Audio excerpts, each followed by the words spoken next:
Hello दोस्तों, मैं विपिन कुमार। आपका एग्रीकल्चर स्टडी वीके में स्वागत है। हम इस वीडियो में पशुपालन के कुछ महत्वपूर्ण प्रश्नों की बात करेंगे जो यूपी कैटेट और BHUR और आदि एंट्रेंस एग्ज़ामों में जो पूछे जाते हैं पशुपालन से क्वेश्चन, तो उनसे संबंधित क्वेश्चन है और जिसमें हमने कुछ वीडियो अपलोड कर रखी हैं, उसमें क्वेश्चन करा दिए हैं। और अब बात करते हैं हम प्रश्न नंबर 200 की। प्रश्न नंबर 200 है कि विटामिन B12 के निर्माण के लिए आवश्यक है। B12 के लिए निर्माण के लिए कौन सा आवश्यक है? तो मैग्नीशियम या सोडियम या कोबाल्ट या कैल्शियम। तो विटामिन B12 के जो निर्माण की आवश्यकता होती है वो कोबाल्ट के लिए होती है, कोबाल्ट करता है। ऑप्शन नंबर सी सही है। इसका बात करते हैं 201 की। 201 है कि कैल्शियम की कमी से होने वाला रोग कौन सा है? जो कैल्शियम की कमी से होता है, मतलब जो पशुओं में कैल्शियम की कमी से जो रोग होता है वो कौन सा होता है? तो स्कर्वी होता है या रक्त अल्पता होता है या रिकेट्स होता है या पेरोसिस होता है?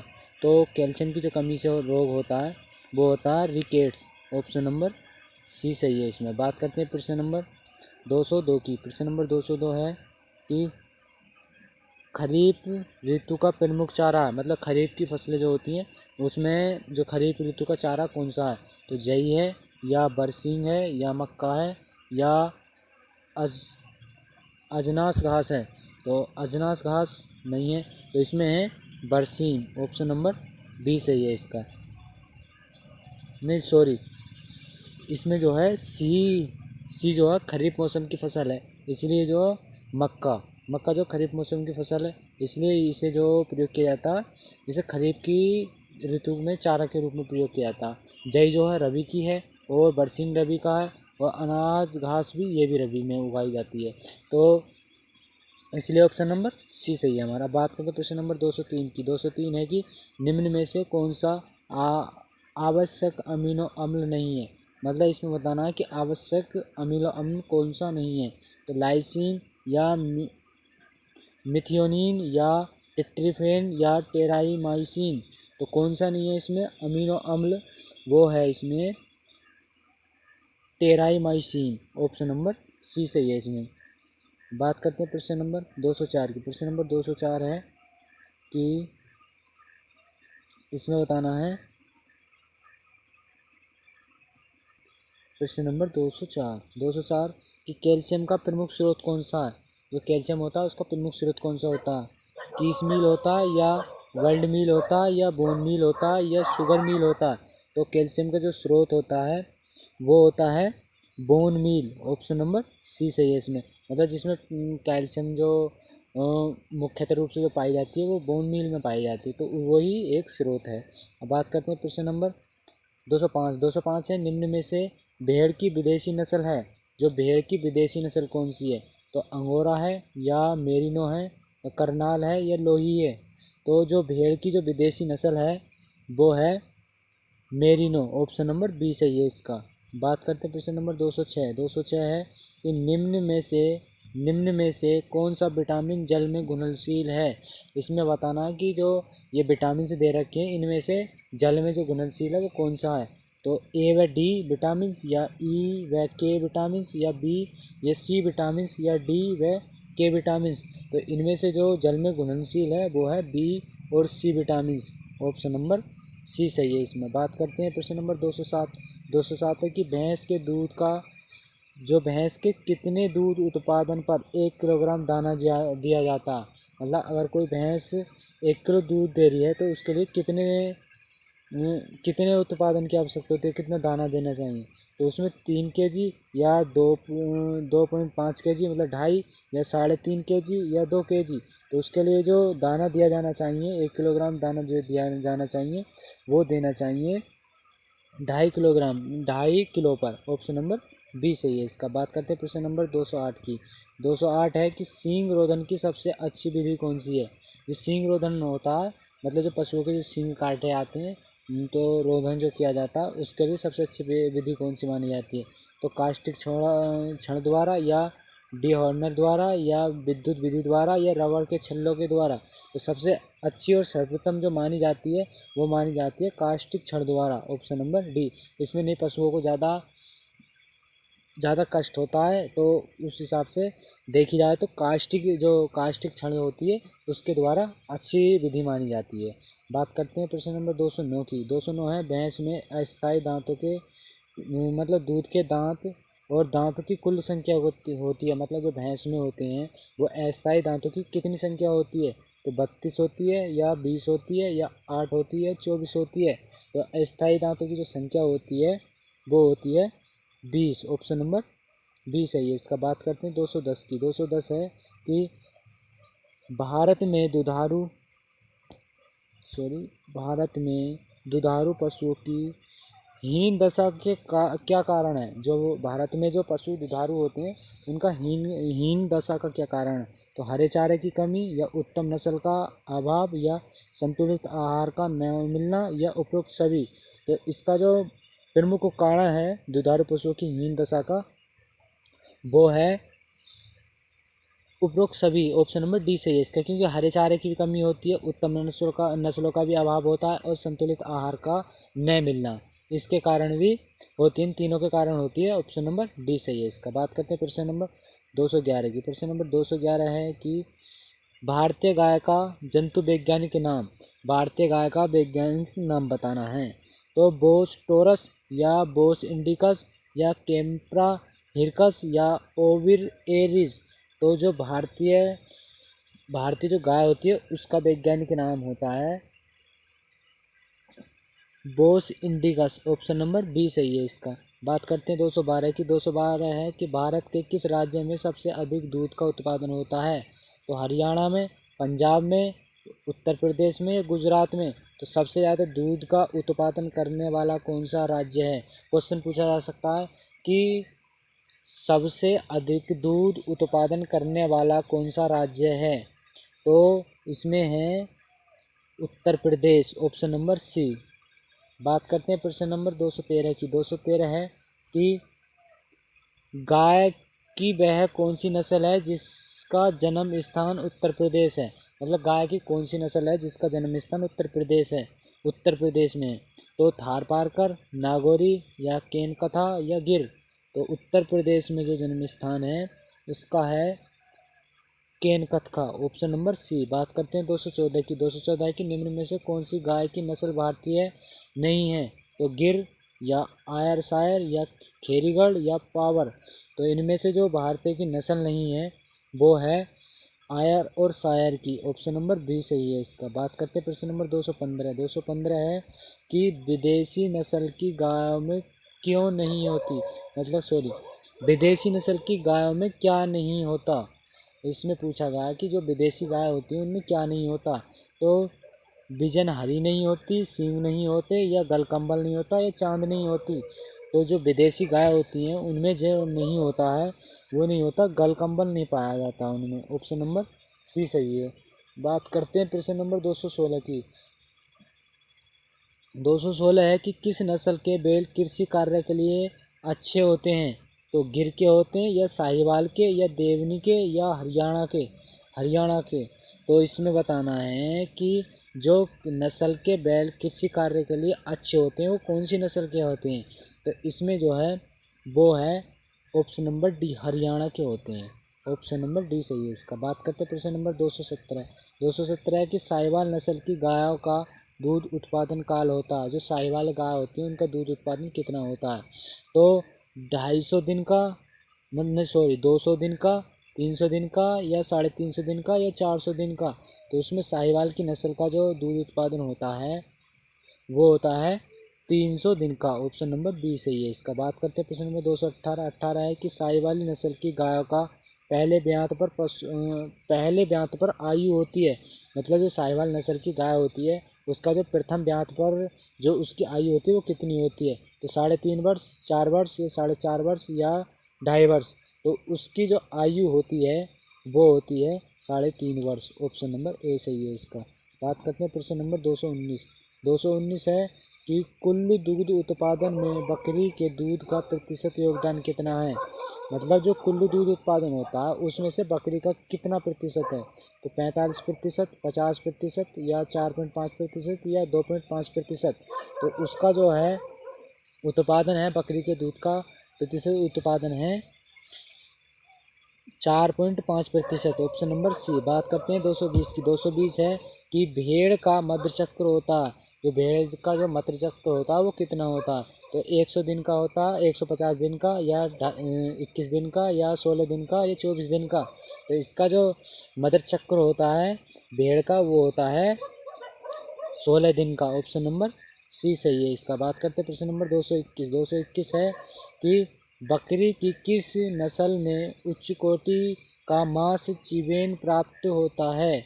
तो बकरी होती है उसका जो किस नस्ल में उच्च कोटि मांस का जो चिवेन होता है वो प्राप्त होता है, तो अंगोरा से, या ब्लैक बंगाल से, या गजनी के, या कश्मीरी से।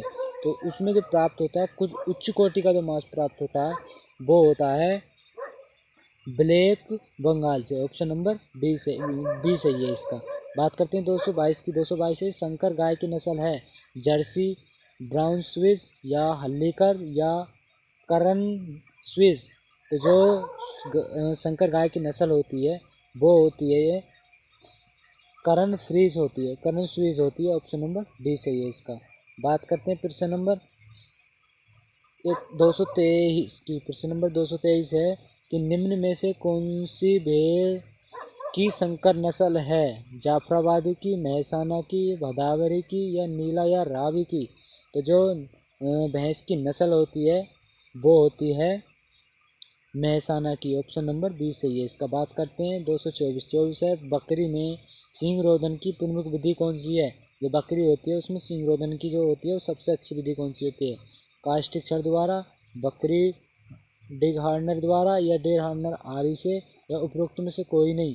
तो इसमें जो होता है बकरी में सींग रोधक की जो प्रमुख विधियाँ होती है वो होती है कास्टिक क्षण द्वारा। ऑप्शन नंबर ए सही है इसका। बात करते हैं प्रश्न नंबर 25 की। 225 की। प्रश्न नंबर 225 है कि निम्न में से सबसे भारी भारतीय बकरी की नस्ल है। भारतीय बकरी की नस्ल है बर्बरी, ब्लैक बंगाल, या सूरती, या जमुनापारी। तो जो है वो है भारतीय बकरी की नस्ल जो है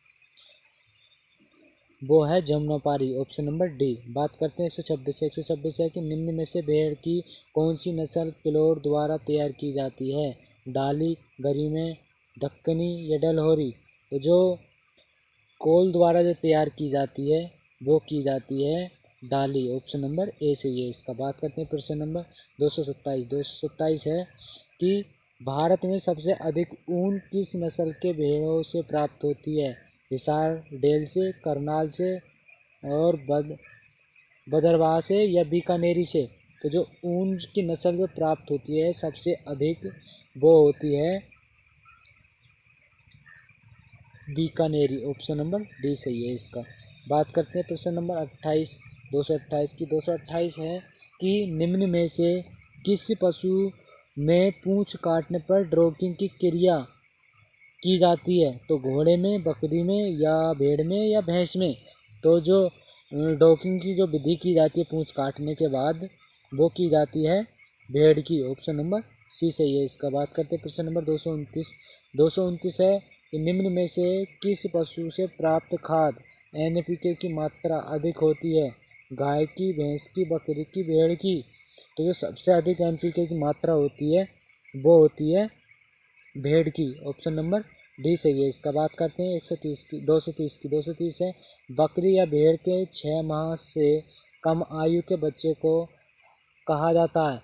मतलब क्वेश्चन एक बार दोबारा पढ़ें कि बकरी या भैंस के 6 माह से कम आयु के बच्चों को कहा जाता है बोक, मेढ़ा, मेमना, कटजा। तो उनके लिए जो कहा जाता है वो कहा जाता है मेमना। ऑप्शन नंबर सी सही है इसका। बात करते हैं प्रश्न नंबर 31 की। 231 है कि प्रति वर्ष सर्वाधिक ऊन प्राप्त करने वाली भेड़ की नस्ल है बीकानेरी, हिसारडेल, भदरवाह, या गुरेज। तो जो ऊन प्राप्त करने वाली भेड़ की नस्ल है वो है गुरेज। ऑप्शन नंबर डी सही है इसका। बात करते हैं 232 है कि भेड़ या बकरी के प्रसव के समय मेमना का भार कितना होता है। मतलब जब भेड़ ब्याहती है तो उसका जो मेमना का जो भार होता है वो कितना होता है, 1 से 2 किलोग्राम या 2 से 4 किलोग्राम या 4 से 7 किलोग्राम या 7 से 10 किलोग्राम।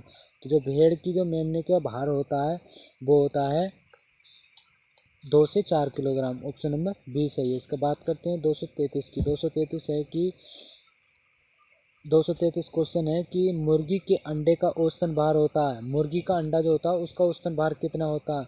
तो 70 ग्राम होता है, 45 ग्राम होता है और 57 ग्राम होता है और 87 ग्राम होता है। तो जो अंडे का जो भार होता है वो होता है 57 ग्राम। ऑप्शन 57 से लेकर 60 ग्राम के बीच होता है। 57 से 60 ग्राम के बीच होता है अंडे का भार। अगर ऑप्शन में 57 है तो उसे टिक करें, अगर 57 नहीं है तो 60 के और 57 के बीच में जो ऑप्शन है उसे टिक करें। और अब बात करते हैं प्रश्न नंबर 234। 234 है कि निम्न में से कौन सी मुर्गी की नस्ल भूमध्य सागरीय वर्ग की नहीं है। इनमें से बताना कि कौन सी जो नस्ल है भूमध्य सागरीय की वर्ग की नहीं है, तो वो कौन सी है। तो इसमें मिनोरिका या एनकोवा या लेघर्न या आस्ट्रोलार्प। तो इसमें जो है वो है आस्ट्रोलार्प। ऑप्शन नंबर डी सही है। इसका बात करते हैं प्रश्न नंबर 235 की। 235 है कि एक बार वीडियो आगे बढ़ाने से पहले आप सभी से रिक्वेस्ट है कि जिन्होंने वीडियो को लाइक नहीं किया वो वीडियो को लाइक कर दें और जो हमारे चैनल पर नए हैं वो चैनल को ज़रूर सब्सक्राइब कर दें अगर आपको वीडियो पसंद आई हो तो। और आपको हमारे चैनल पर यूपी कैटेट से संबंधित और BHUR से संबंधित और एग्रीकल्चर से संबंधित क्वेश्चन ही मिलेंगे आपको, इसलिए चैनल को जरूर सब्सक्राइब कर लें। और कुछ लोग ऐसे कमेंट करते हैं कि सर आप वो गलत पढ़ा रहे हैं, वो गलत नहीं है, मैं भी कोई बुक है मेरे पास, मैं उसी बुक से पढ़ा रहा हूँ, तो आप थोड़ा खुद देखें कि कहीं हम ही तो गलत नहीं है। तो अब बात करते हैं हम प्रश्न नंबर 235 की। 235 है कि किस वर्ग की मुर्गियों में मातृत्व गुण अधिक होता है। जो मातृत्व गुण होता है वो सबसे अधिक किस में होता है। तो एशियाई वर्ग की मुर्गियों में या अमेरिकन वर्ग की मुर्गियों में या इंग्लिश वर्ग की मुर्गियों में या भूमध्य सागरीय वर्ग की मुर्गियों में। तो वो होता है जो मातृत्व गुण जो अधिक होता है वो होता है एशियाई वर्ग की में। ऑप्शन नंबर ए सही है इसमें। अब प्रश्न नंबर 36 है 236 कि निम्न में से कौन सा कथन गलत है। इसमें से गलत कथन बताना। एशियाई वर्ग की मुर्गियों के अंडे के रंग भूरे होते हैं। और दूसरा है एशियाई वर्ग के मुर्गियों के पैर पर पाए जाते हैं, नहीं। ऑप्शन नंबर सी है एशियाई वर्ग की मुर्गी देर से बढ़ती हैं, नहीं। और एशियाई वर्ग की मुर्गियां अंडे से चूजे निकालने के लिए अच्छी नहीं होती। तो इसमें से हमें आंसर बताना है, वो है ऑप्शन नंबर डी सही, क्योंकि एशियाई वर्ग की जो मुर्गियां होती हैं वो अंडे से चूजे निकालने के लिए अच्छी नहीं होती हैं।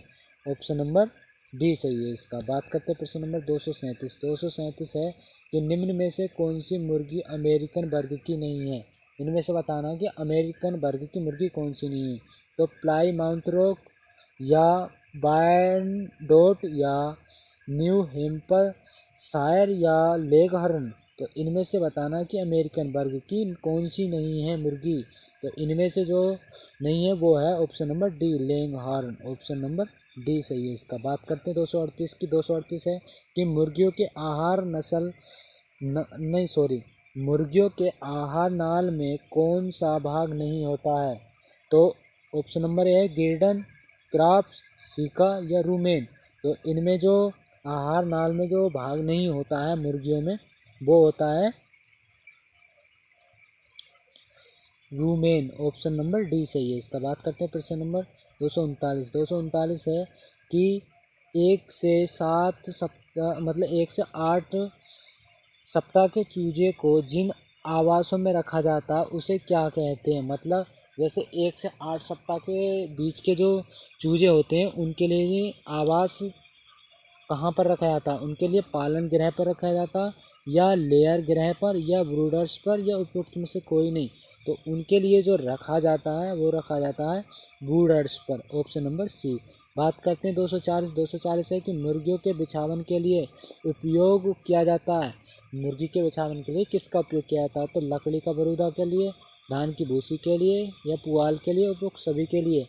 तो जो मुर्गियों के बिछावन के लिए प्रयोग किया जाता है वो किया जाता है, सभी के लिए किया जाता है, लकड़ी के बरूदा भी, धान की भूसी का भी, और पुआल का भी। ऑप्शन नंबर डी सही है इसका। बात करते हैं प्रश्न नंबर 241 है कि मुर्गियों में लगने वाला रोग कौन सा है? रानीखेत, या मैक्सिकस, या बर्ड फ्लू, या उपरोक्त सभी। तो मुर्गियों में लगने वाला जो रोग होता है वो होता है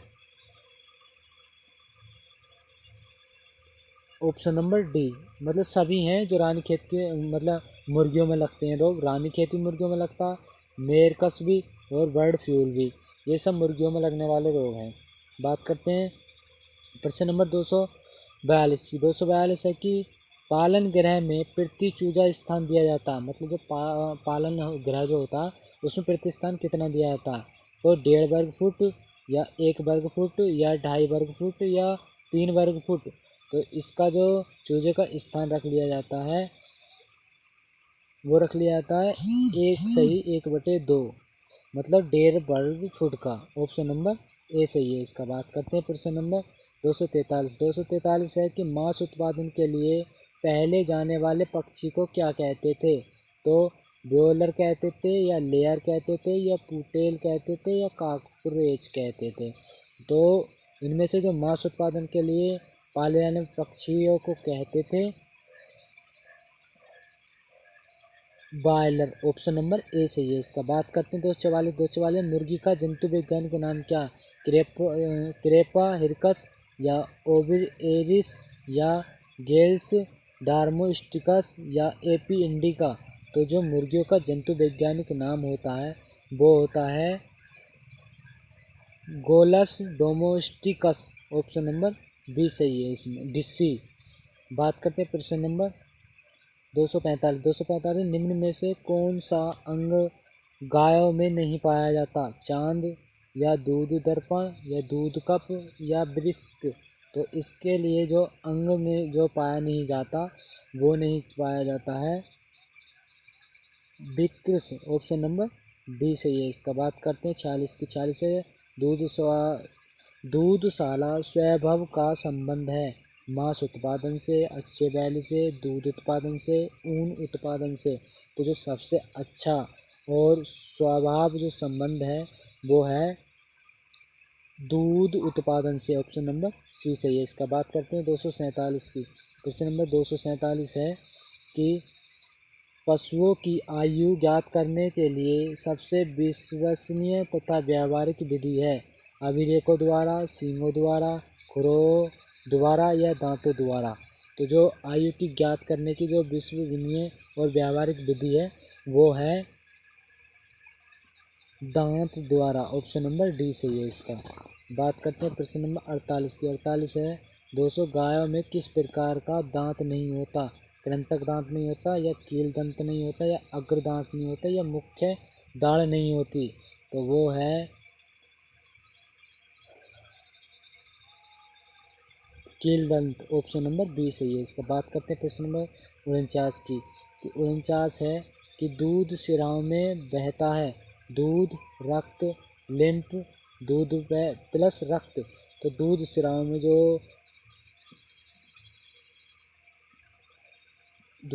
में जो पाया जाता है वो है 249 का ऑप्शन नंबर बी सही है, रक्त। Option number B. बात करेंगे प्रश्न नंबर 250 है यदि गाय में स्थायी मध्यवर्ती कृंतक या जोड़ा निकल गया हो तो गाय की उम्र कितनी होगी? क्वेश्चन को दोबारा रिपीट कर रहा हूँ।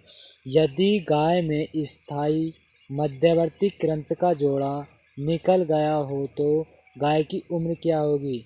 2 से 2.5 वर्ष, 2 से 2.5 से 3 वर्ष, या 4 से 5 वर्ष या 5 से 6 वर्ष। तो